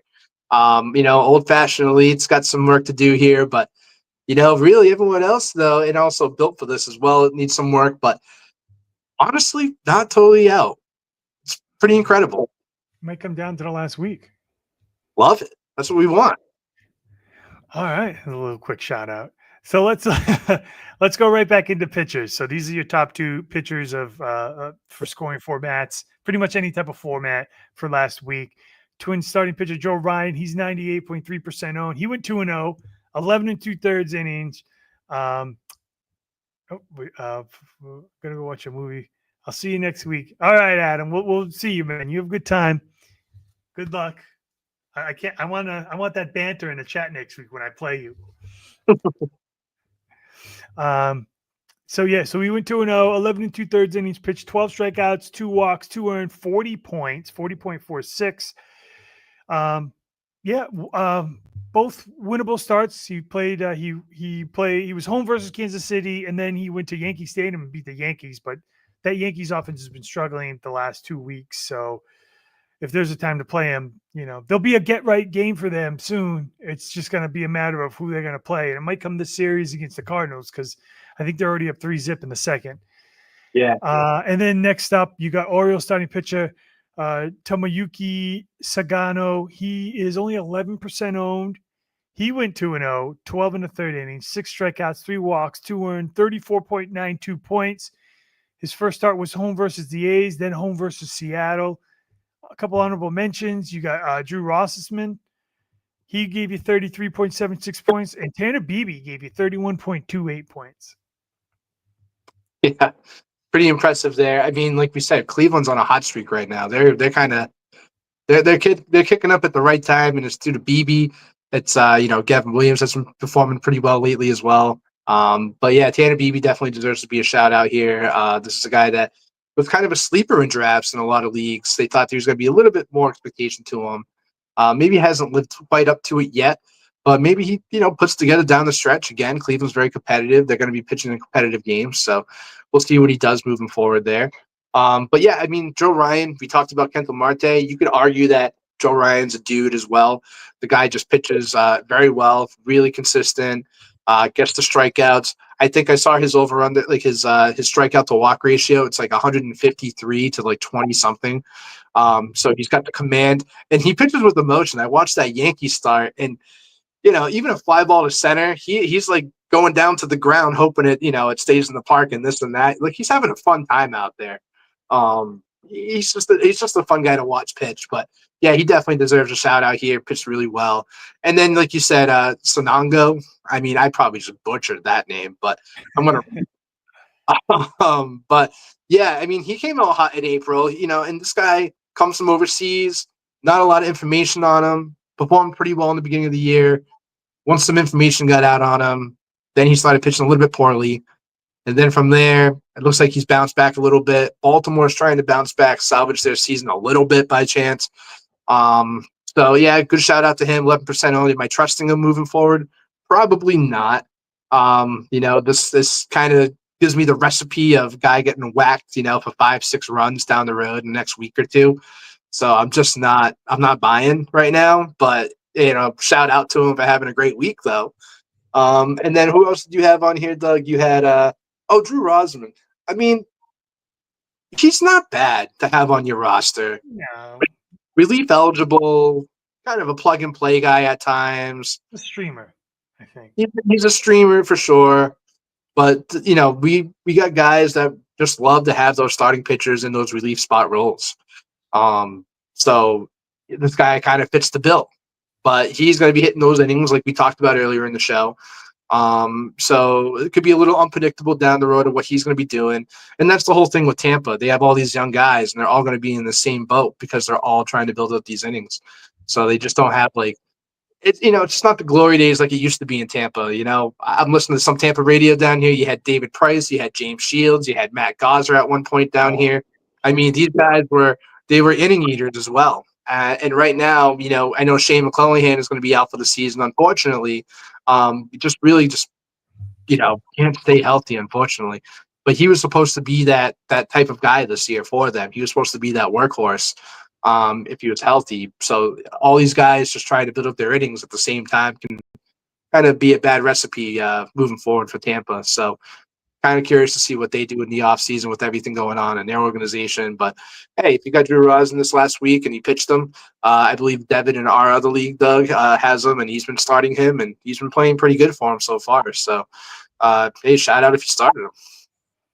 Yeah. I'll tell you, Tampa Bay's a team that every year they can go out and they put a product on the field that can kind of be in that hunt. You know what I mean? It's like you look at the roster before the season starts and oh man, this is a last place roster. And they always finish like third or better. It just kind of blows me away. They're always in it, And this year, they're in fourth place, but they're not a lot of games behind. No, I think they're 5.5 or 4.5 behind. And yeah. And the thing with them, it's like I feel like they were just one bat away. Junior Cameron-Harris having a breakout year. Real young still, so a lot of potential with him moving forward in the franchise. But if you're a Tampa guy, you kind of had an idea he was going to be very good. Maybe not this good, but you expected him to be the heart of that order. They just needed someone else to break out this year, and it just didn't happen. So maybe next year someone else comes in and maybe stabilizes that lineup a little bit more. You're just not going to win games, day in, day out with a Brandon Lowe in your lineup. And, Yanni's been pretty good, but, again, you need that bat. You need that big bat sometimes to go over the top. Right. All right. So let's, on the flip side of that, let's talk about some of the guys who haven't been as hot. Pitchers, hitters. Here they are. Same type format I'll run through, and then we'll break them down. So this one is kind of obvious. I mean, that whole Dodgers team has been in a funk. So obviously a couple of them are going to make it. Here's one right here. Dodgers outfielder Teoscar Hernandez. He's 86.1% owned. He hit 250, no homers, 3 ribbies, no runs, 10 strikeouts.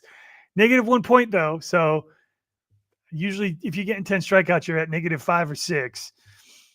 Phillies first baseman Bryce Harper, who did hit a home run today, by the way. So maybe he's breaking out of this 2-week funk he's been in.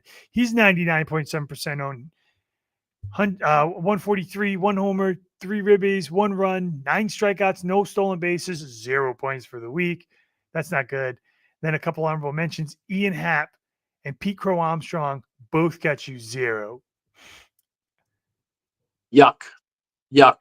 I mean, Teoscar had a great year last year. Just this year, not the same. A lot of strikeouts. It's kind of been hurting you. The power's down a little bit as well.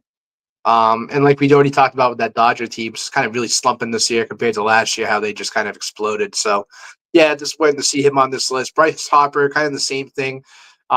He's had his ups and downs this year. Obviously, still a top 5 fantasy baseball first baseman, in my opinion, still.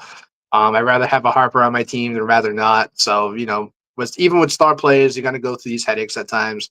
Like you said, he's already homering, so maybe this series, this weekend, he's going to pop off. I think Schwarber homered in that game too. I mean, what a beast that been this year! Like, what a stud. But yeah, there's been a couple other guys that were kind of just slacking, this week. We talked about Pete Crow Armstrong, off air, and that's a guy that just really taken a dip, MVP candidate all the way to being a dud. I think he was batting under 100 since like the beginning of April. So I'm sorry, beginning of August. So just not playing good baseball at all. I think the Cubs, like I talked about, like guys get called up to give them the spark. I think they did call up one of their top prospects. Forget what his name is, but I think that's kind of the reasoning because all these guys kind of been slumping, including Kyle Tucker for that matter too. Hasn't been the same guy, and surprisingly, actually, Matt Shaw has been picking up as well.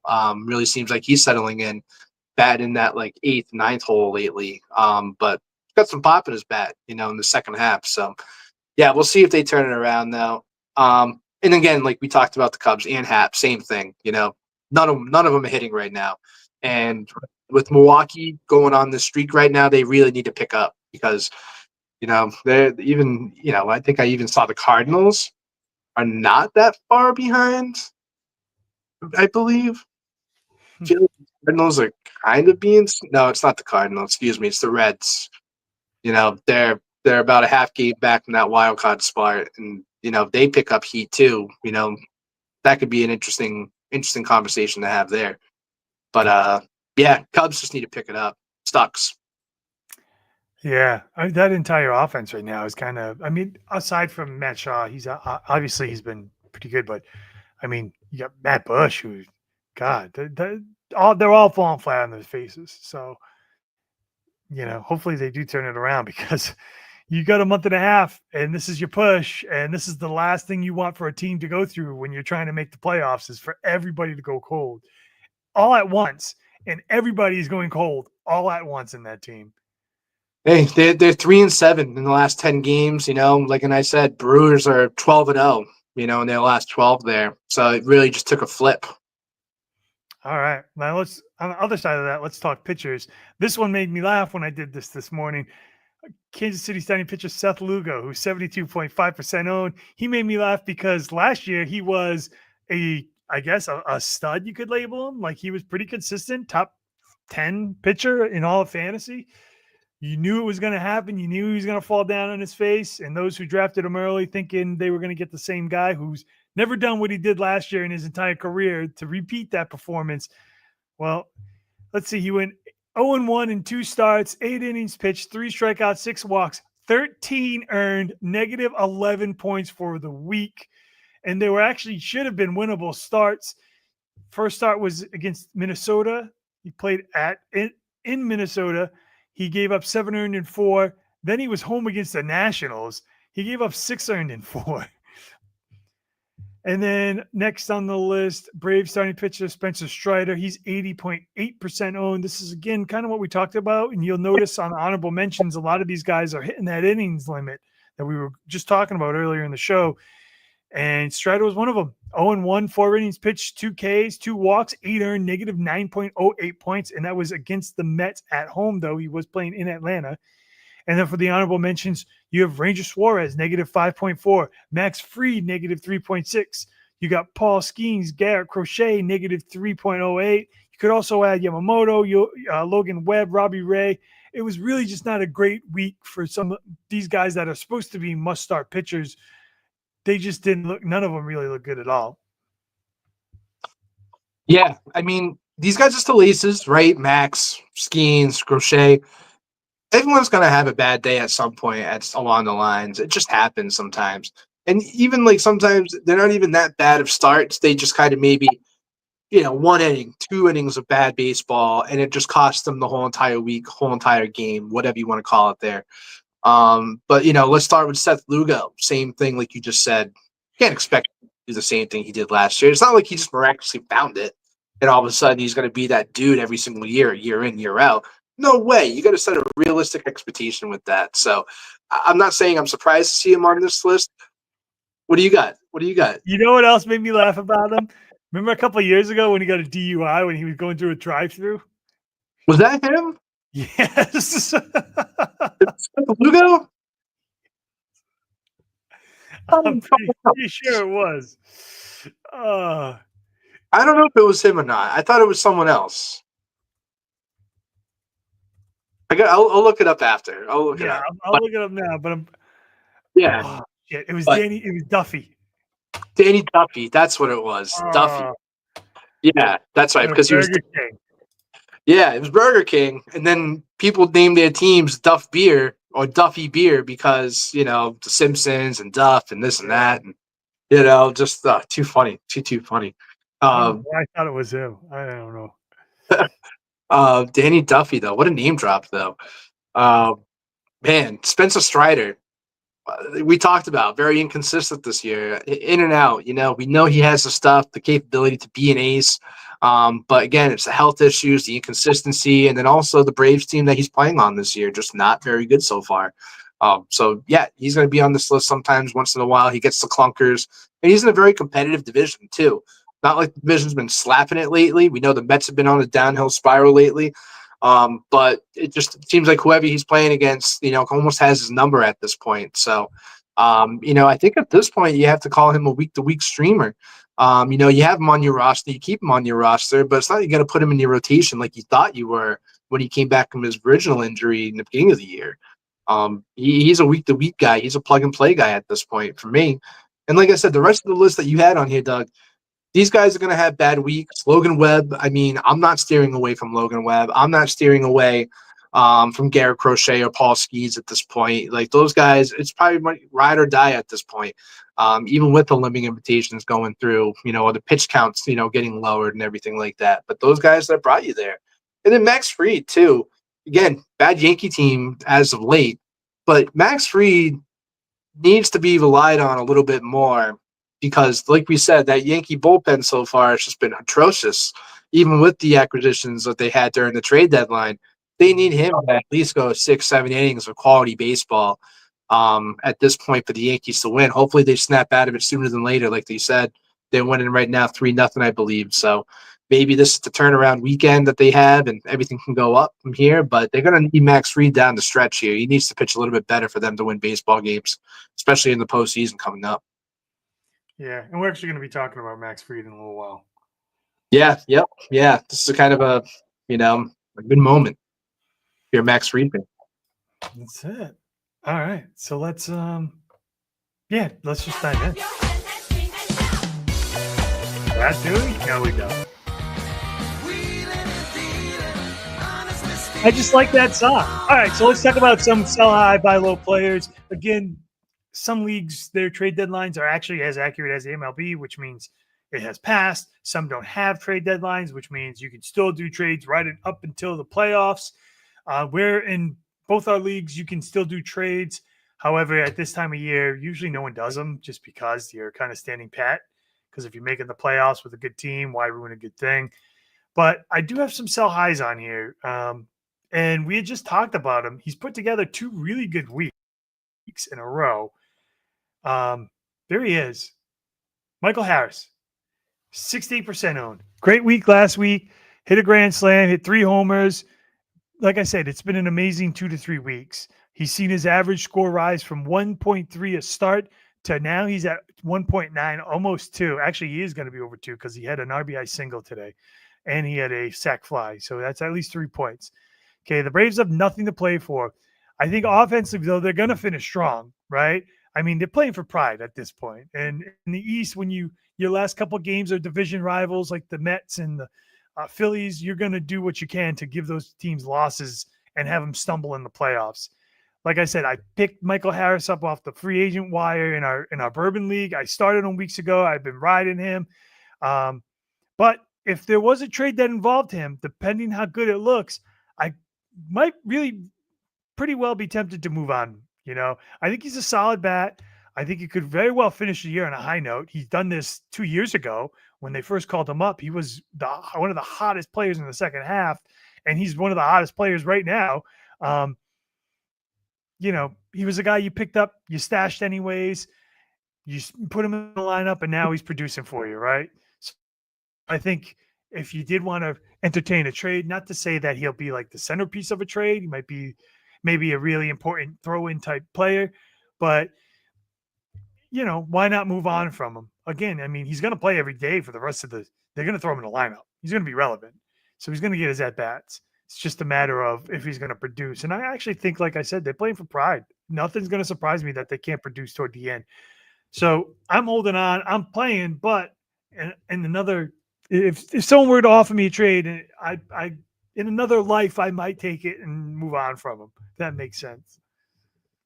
Yeah. I think if you can sell them, I think you should. And then especially like we talk about, position needs, pitching depth down the road, right? And like you said, a lot of teams are standing pat right now. So I understand if, you don't want to be a buyer of Michael Harris either at the time.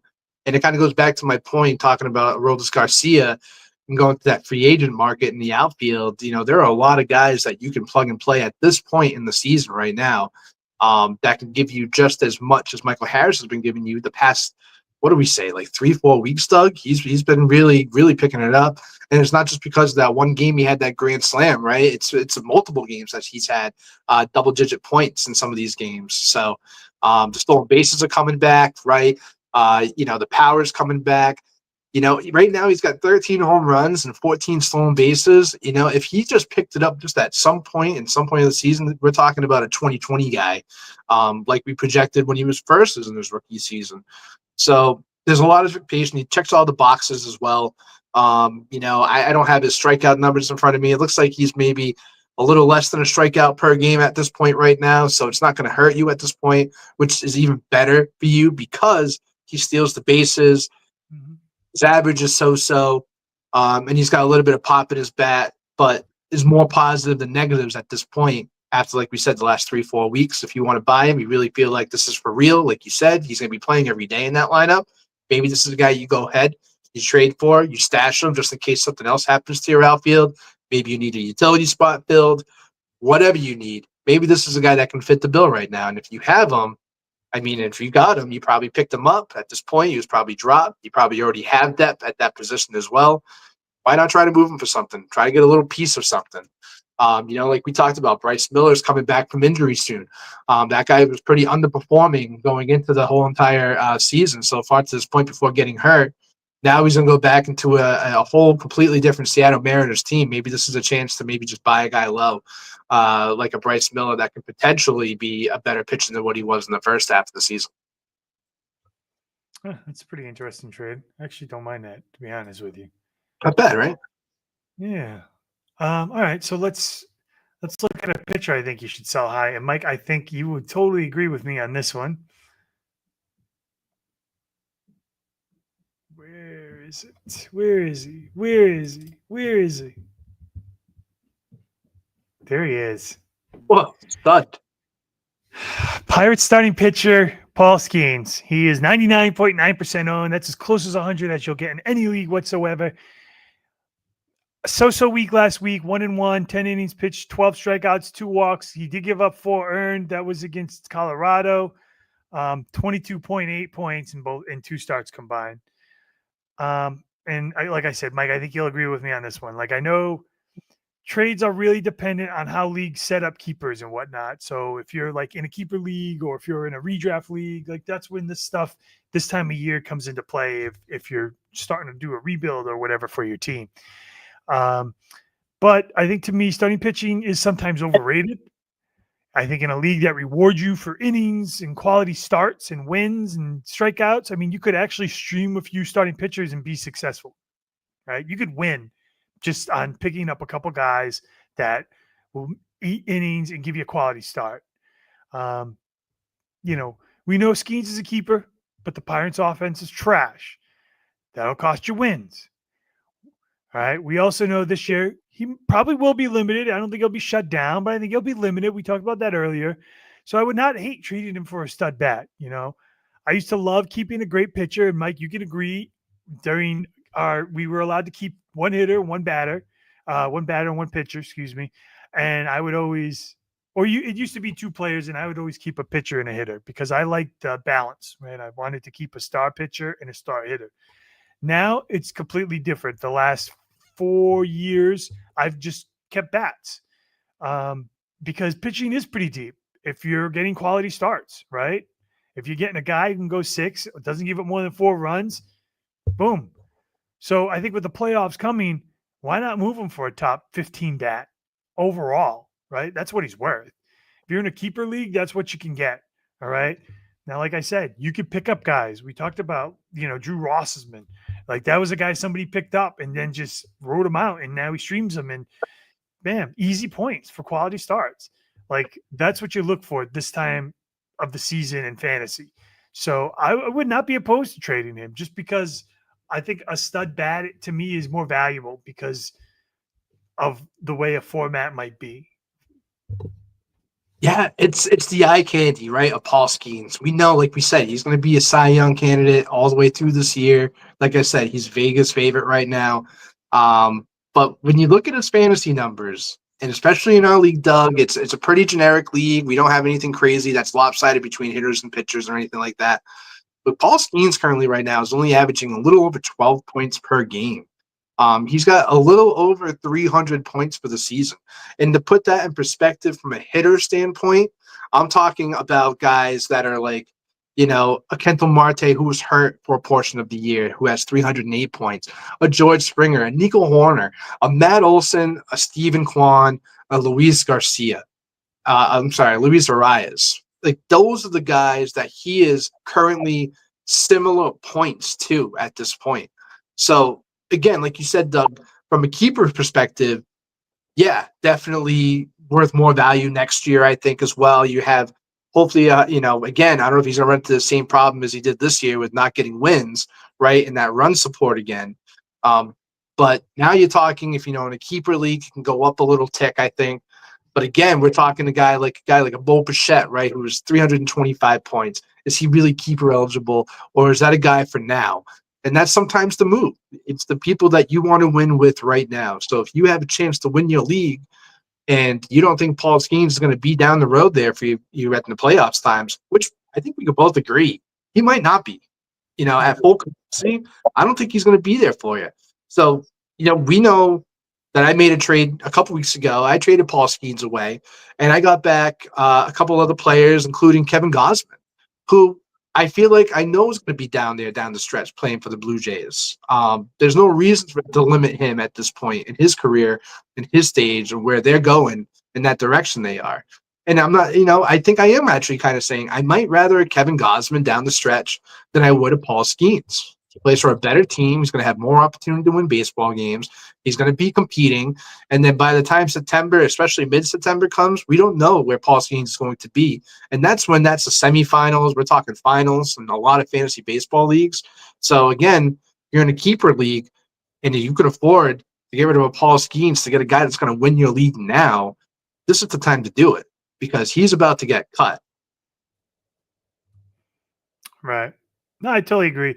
Like I said, I mean, I could understand if you have a keeper format and you're like, well, I don't think I'd want to trade him because I want to keep him for next year, because next year he will be a workhorse. Next year the training wheels will be off.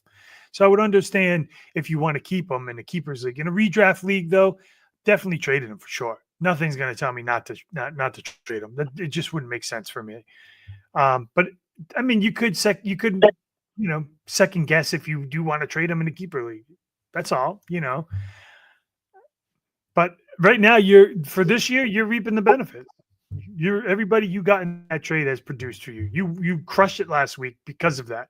You traded, him and somebody else, but you got 3 great players out of it. You got a position that got filled in every aspect of your lineup.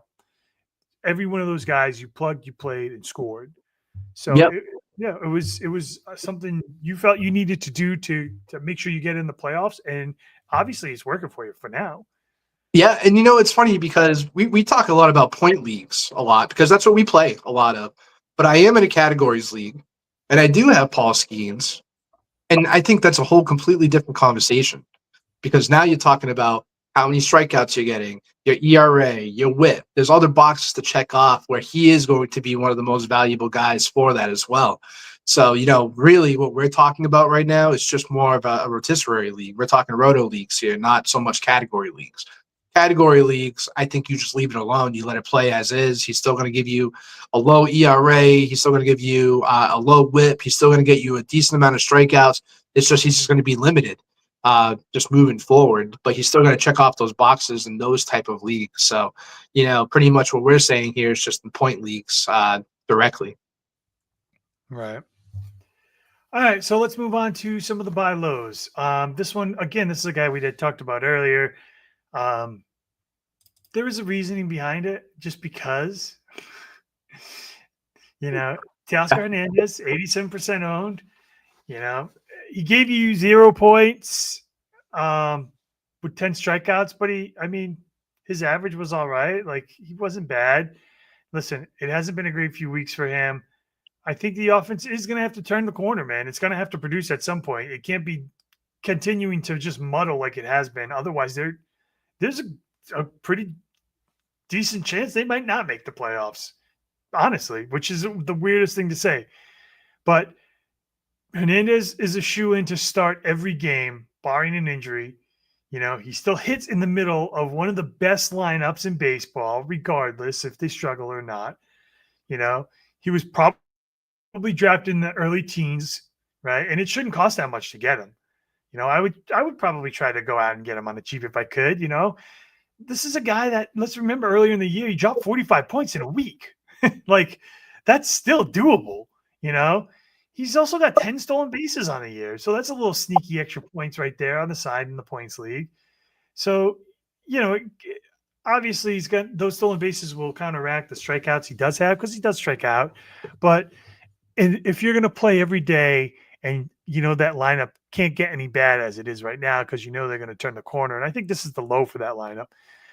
If you can go out and get him and trade, not a great pitcher, but, somebody for him, because the owner just kind of lost faith in Teoscar and just throws him on the bench, why not pick him up and stash him yourself? Or even put him in as your fourth outfielder in that utility. Like, I wouldn't mind taking a flyer on him, to be completely honest with you, just because he plays for the Dodgers. Oh, I agree with that. I definitely agree with that. If I had to bet my money on any team bouncing back from a slump and making a nice push down the stretch, it's the Dodgers all the way. And a lot of times it only takes one or two guys in that lineup to get it really going, right? Will Smith has been playing really good baseball. We got to shout out to Will Smith, being Will Smith again. Last year took a step back. This year it looks like he's back to form. But once you have Ohtani and Freeman and hopefully Mookie, and they become all dangerous hitters again, then all of a sudden those other platoon players like a Hernandez, like a healthy Max Muncy, a Pajes, like those guys become even as dangerous, because they're going to be getting the better pitch selection, from those other three guys, those three major guys. And Teoscar proved that last year at that point. So again, I would be buying probably a Teoscar Hernandez, just because I know what the ceiling would look like for him. And like you said, those 40-point weeks, they're not that far away from him. They just happened not too long ago. We only started a season ago on how great he was. So again, if I'm going to bet on a team to bounce back, he's going to be in the middle of it. So I don't hate it. I don't hate it whatsoever. No, I totally agree. And then last but not least, I know we had talked about him earlier, but I still think, I still have faith. You know me, even though he plays for the Yankees, I'm a Fried guy. I do like Fried. I think he's a competitor. I don't know. I do like him. He's had a rough go of it this last month and a half. Let's be honest. He started out so hot. He was the number one pitcher, and he's now his last start, he went 5 innings, 4 earned, 3K, he got the loss, negative 3.6, and he was at home versus Houston. So yeah, of course, if you don't know the pitcher, we're talking about Max Fried, starting pitcher for the Yankees. He's 98.8% owned. Listen, I know Fried, as far as our league and our money league, he was kept. He looked completely lost this last month and a half, but on the flip side of that, listen, the Yankees are still in the thick of the playoff hunt. Nothing tells me they can't run him out there every 5th day, because right now that's who they paid for. That's their workhorse. That was their big season acquisition, right? I think the cost should be cheap to trade for him, considering where it was drafted or capped. I think with Fried, owners need two things to happen. They need him to give up less runs, and they need the Yankees to score. However, that just hasn't been the case because he's been giving up runs and they haven't been scoring. So I think owners might be a little fed up with that after trying to ride him out for a month and a half, hoping he'd straighten the ship. He just hasn't done that yet. So if I owned him, honestly, I think I would trade him. I mean, I would, if I could buy low on him, I would try to buy low on him just because I know when he's healthy and when everything's going, what he can be. But if I owned him, maybe I do try to shop him and try to get something for him. I don't know. It's a tough, like if I own him, I trade him. If I don't own him, I maybe buy as low as I can, which, who knows? I know in our league, Rob wouldn't sell him low just because, Rob puts players on a pedestal, but in some leagues, yeah, why not? At this point, he's hurting you more than he's doing good. In the last month and a half, he hasn't looked good. No, and this is a guy that he needs to be showing up. He needs to show up down the stretch here for the Yankees. This is why they went out and got him too. This is why he's a $200 million plus man. It's because they want him to show up in the big moments that he needs to be showing up in. Especially in a Yankee team that's on a downhill spiral. He's supposed to be the one that's supposed to put the pause in the downward spiral here, and it's just not happening right now. But quickly, I'm looking at the schedule just to see who they have on deck here. They're playing the Cardinals this week. They got a 2-game series against the Rays. That's kind of weird, but they got the Red Sox coming up pretty soon. So he might be seeing the Red Sox. He might be seeing, but then it goes to the Nationals. Then he's got the White Sox. So Yankees have some pretty favorable matchups down the road here. And then in September, it gets a little bit more difficult, though, and this is where you really want him to be playing good. They got Houston, they got the Blue Jays, they got the Tigers, and then they go back to the Red Sox. So it's not that easy. And then they have one little streak here where they play the Twins and then Baltimore. But, at the end of the day, it's about the matchups. And, you got to be a believer or not. Are you a believer in Max Fried? I don't know if I am or not at this point. We know how old he is. He's got some wear and tear on him. It's not like he's a young buck. I know he's getting paid a lot of money to perform, but at the same time, he hasn't performed in quite a little bit at this point for them. So I don't know. You could probably buy him a little bit low, like you said. In our league, it's a little tough. He was a keeper, so there is some an asterisk to it, I guess. When it comes to the value, to some people. But it's like, what have you done for me lately? I'm always about that. I recently just dropped Lawrence Butler in a league, and then I traded for him only a month and a half ago, 2 months ago. But it's, you got to just, live and learn sometimes. And Max Fried might be on that boat. And if you can get anything for him, I feel like maybe that's the time to move him. He still has name power. He plays for the Yankees. They're still going to be competing. But like I said, during this playoff stretch in September, it's not going to be an easy road for him.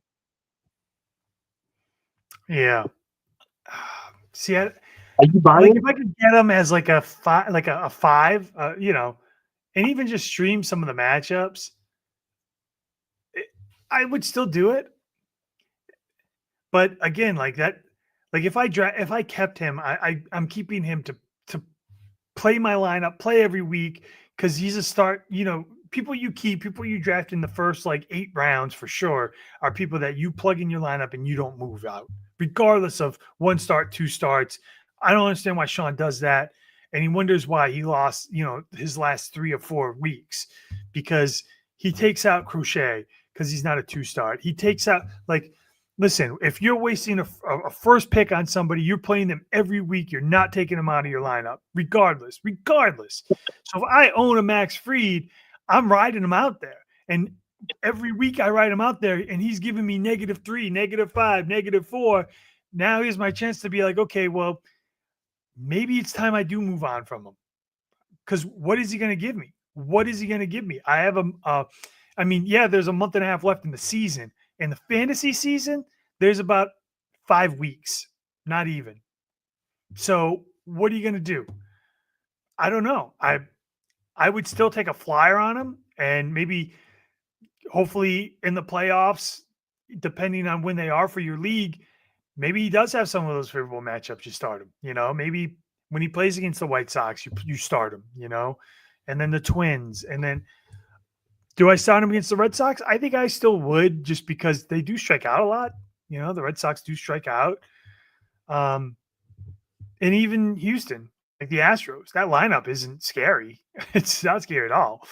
So yeah, I would maybe start him, but yeah, I don't know. Like if I own him, I don't. You got to at least start thinking about benching him. Like, and that's a shame because, like I said, these type of players, you're drafting on an early pick. You're assuming you're going to start them every week, and to sit there and say, okay, this is a guy I kept, and now I can't start this week because he's just been so bad the last 6 weeks. Like that's a kick in the nuts for sure. So it's tough. I don't know. Like to me, I would think about moving him. Like if I wait, like, and get somebody that I can't get a bat I can play every day instead. You know, that's what I kind of look at it as.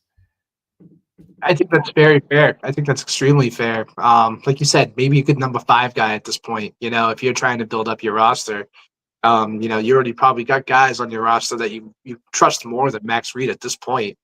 But yeah, it's a tough evaluation for a guy like that, especially where he was drafted and what he's been producing. It's a tough call, really tough call. Yeah. All right. What a high note to end the show. All right. So we went around the league. We talked about some innings limits and some caps for some of the players that you might be starting. So something to look out for in the future when you start your fantasy playoffs. So if they say they're starting, chances are they might only go 3 innings. I don't know if you want to waste the roster spot on that, especially in the playoffs. We talked about some injury concerns, some people coming back from injury that might give you the boost. Some of the hottest hitters and pitchers this week, as well as some of the coldest. And, of course, some buy low, sell high candidates based off the last couple weeks' performances for them. So, great show, great time, right? For Bourbon and Ball, I'm Doug. There's Mikey V over there from Clearwater. Let's finish your drink like I just did. I'm pretty much done, and go to bed.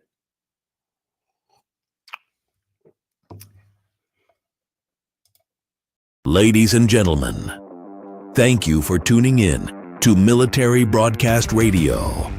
As we wrap up today's show, we want to remind you that the podcast of today's episode will be available right after we go off the air.